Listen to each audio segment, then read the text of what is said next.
Hello guys, Alicia nyo. Nagbabalik ulit para sa ating panibagong video. So mga minamahal, punto po punto na tayo. Rejected.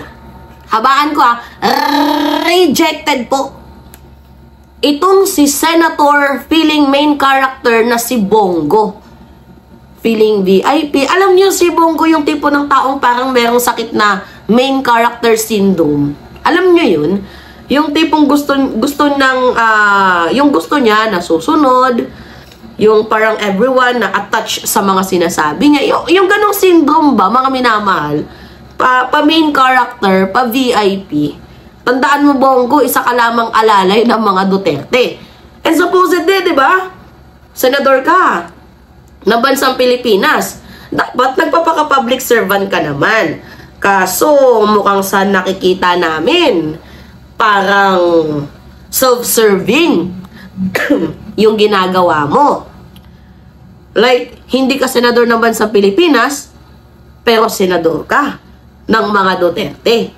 Alam nyo yun? Kasi ganito, history tayo. Podcast, si PBBM. Diba?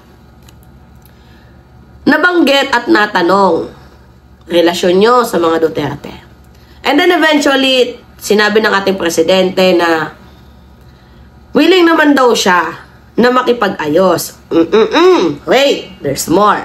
Kung ako yung tatanungin, maganda. Kasi basically, kahit ginawa na ng masama si PBBM, napakabait pa din, no?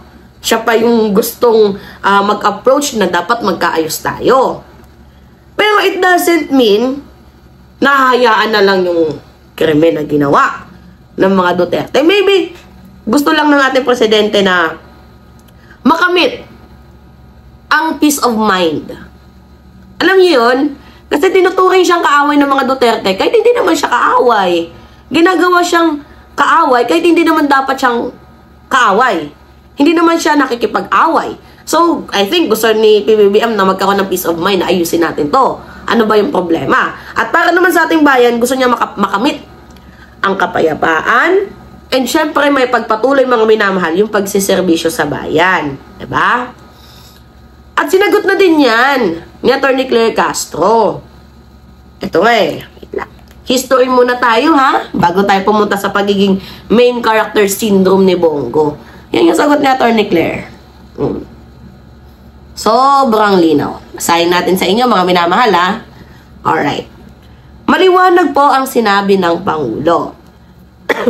Sa lahat ng tao na maaring hindi ka pareho ng kanyang paniniwala o ng prinsipyo o ng polisiya, mas maganda kung lahat ng tao ay makakasundo niya para sa taong bayan para magkaroon po ng tuloy-tuloy na trabaho sa bansa. At dinagdagan pa yan ni Atty. Claire Castro. Ito pa dinagdagan pa ni Atty. Claire. Yan. Basahin natin. Focus natin. Yan. Okay. Sabi dito, ang pakikipagsundo po ay para sa taong bayan. Hindi para sa personal na interest ng iba. Sa lahat ng tao gusto niya pong makasundo para magkaroon ng stability. Magampanan ang dapat magampanan at hindi madiskaril ang trabaho ng gobyerno, ayaw niya po ng away.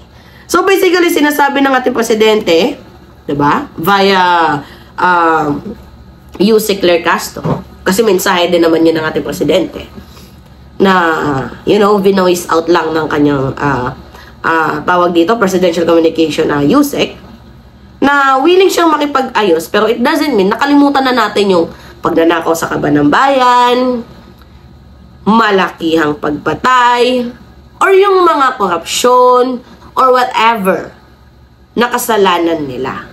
Maybe pwede tayong magkaayos, pwede ba magkaayos tayo? Magkaayos tayo. Pero syempre, yung mga kasalanan mo, hindi mo naman pwedeng talikuran yan. May pananagutan ka pa din. Diba?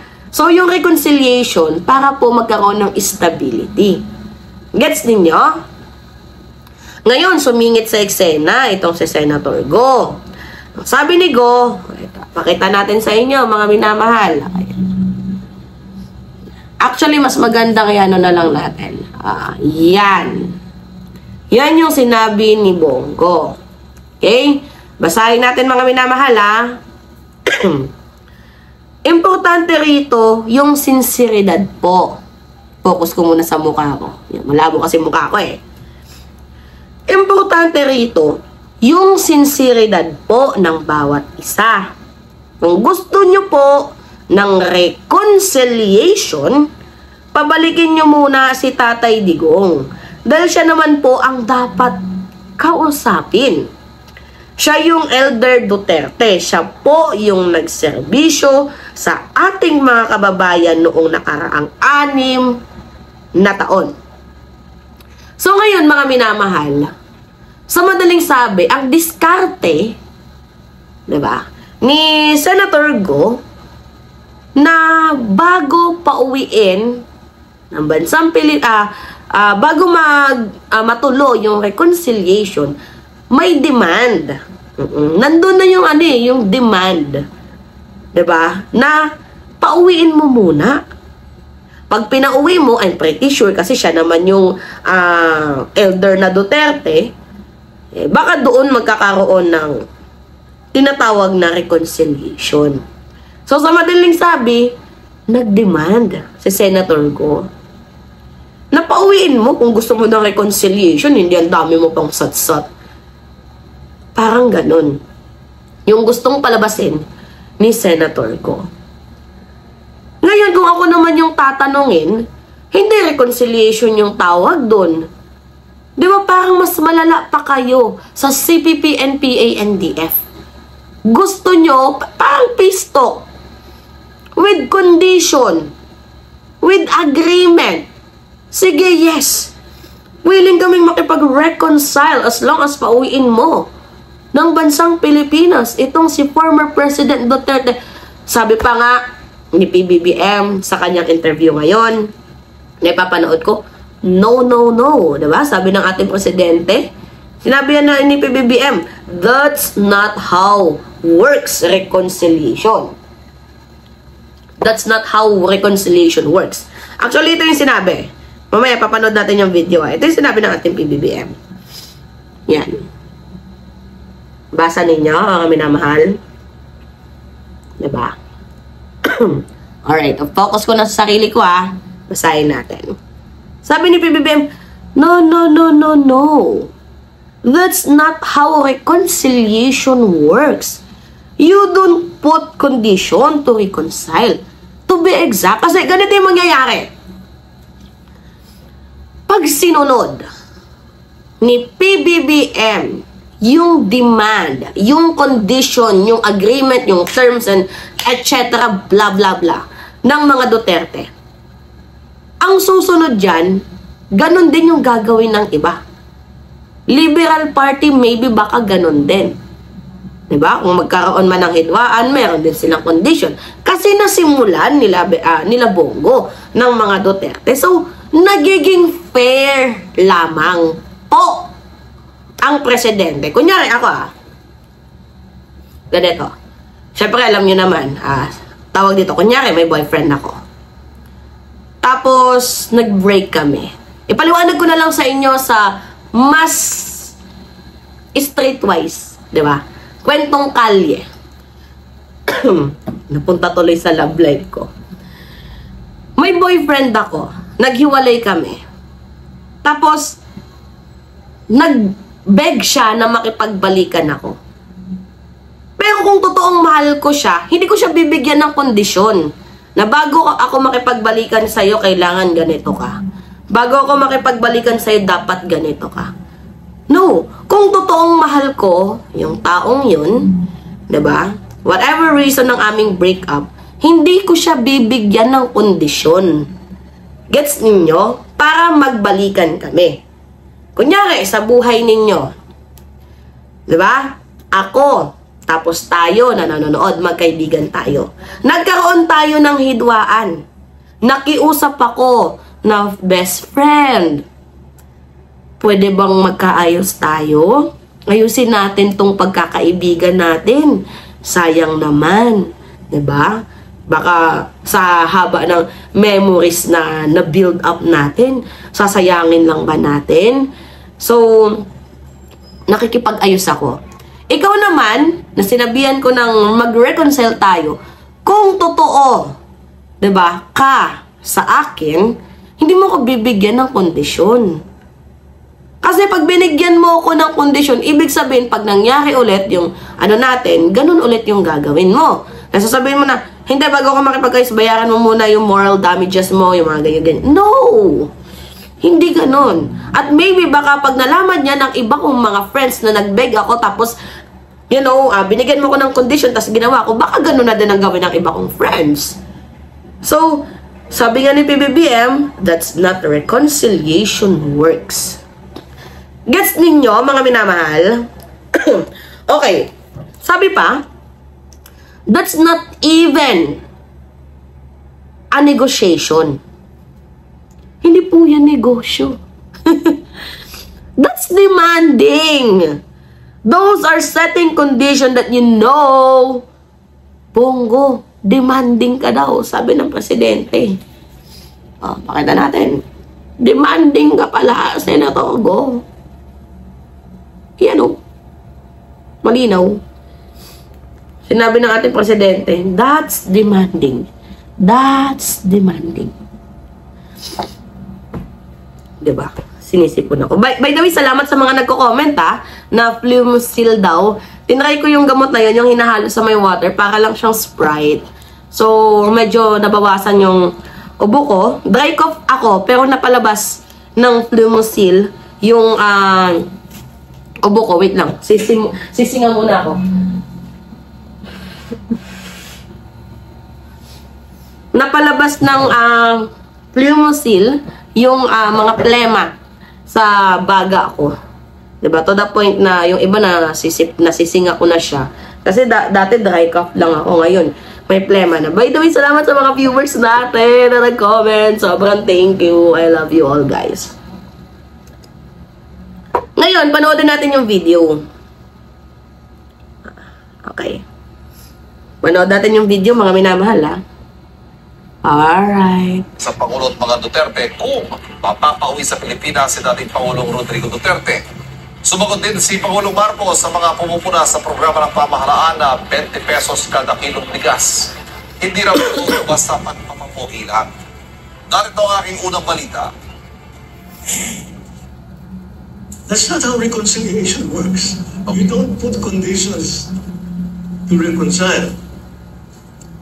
If you're sincere, you want to reconcile, that's it. Matapos sabihin ni Pangulong Bongbong Marcos noong nakaraang linggo na bukas siya makipag-ayos sa pamilya Duterte, sumagot sa Senador Bongo na kilalang kaalyado ng mga Duterte na posible ito kung mapapauwi ng Pangulo sa Pilipinas si dating Pangulong Rodrigo Duterte na ngayon nakakulong sa International Criminal Court sa The Hague, Netherlands. Ako po'y nakikiusap, kung sincere ka, ibalik mo muna si Tatay Digong dito. Kung kaya mo ipakala, maging 4 na oras si Tatay Digong, kaya mo rin ipauwi dito sa lalo madaling panahon. Sagot ng Pangulo sa isang press conference habang siya nasa Malaysia para sa ASEAN Summit, hindi dapat magtakda ng kondisyon para sa reconciliation. That's not even a negotiation.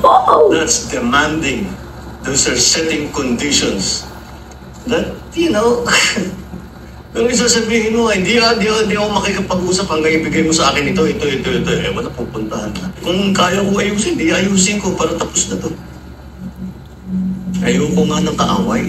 Iginit naman ni Pangulong Marcos na hindi pa rin nagbabago kanyang posisyon kaugnay sa pagpapa-impeach kay Vice President Sara Duterte. I didn't want impeachment. Lahat ng kakampi ko sa Kongreso hindi nag-file ng impeachment complaint. Yung mga nag-file ng impeachment complaint, hindi mo masasabing kaya kong utusan o pagsabihan na ito yung gagawin mo. So, anyway, sa madaling sabi, diba, nakikita naman ninyo na kahit hindi naman kaaway si PBBM, tinuturing nilang kaaway kasi gusto nila palabasin na si PBBM may kagagawan ng lahat. But anyway, going back sa ating topic, yung sinabi ng ating presidente na that's not how reconciliation works. Totoo naman. Kasi imagine, mga minamahal, kapag pinagbigyan ni PBBM, diba, yung demand, kahit makasalanan si Digong, kahit madami siyang pinatay, unang magagalit dyan, taong bayan, at susunod na magagalit dyan, mga minamahal, at magdedemand na din ng ganito-ganyan, yung mga susunod na kaaway or baka magiging kaaway pa lang ng ating presidente. But anyway, mga minamahal, no justice, no reconciliation. Kung ako yung tatanungin. Never again to the traitor, criminals, corrupt, liar, and immoral. Diba? Ano lang yan? Ng mga Duterte. They are, you know, testing the water. Alam niyo yun? Sige, reconcile tayo, Pukin mo muna si Digo, si Tatay Diggs. So anyway, that's my president. Atapang-atao. Walang kinikilingan at syempre, wala din siyang pinoprotektahan. Serbisyong totoo lamang. Diba? By the way, sa usapang impeachment, ito kasi binanggit din naman ng ating presidente. Ano yun ulit natin mga minamahal yung patungkol sa impeachment. Kasi nabanggit din Wait. Sa pangibigay mo sa akin ito. Ewan po. Kung kaya ko ayusin, di ayusin ko para tapos na to. Pakinggan nyo sa impeachment Kung nga ng kaaway. Iginit naman ni Pangulong Marcos na hindi pa rin nagbabago kanyang posisyon kaugnay sa pagpapa-impeach kay Vice President Sara Duterte. I didn't want impeachment. Lahat ng kakampi ko sa Kongreso hindi nag-file ng impeachment complaint. Yung mga nag-file ng impeachment complaint, hindi mo masasabing kaya kong utusan o pagsabihan na ito yung gagawin mo. Tama. Diba? So, yun yung kagandahan sa ating presidente. Hindi niya kinokontrol yung mga kaalyado niya or yung mga hawak niya. Kaya nga sabi ko sa inyo mga minamahal, yung impeachment na yan, wala naman atang kinalaman dyan, I think, ang ating presidente. Pero yung sa akin lang, yung impeachment kasi, seryosong bagay yan. Napili tinatakasan ni VP Sara Duterte.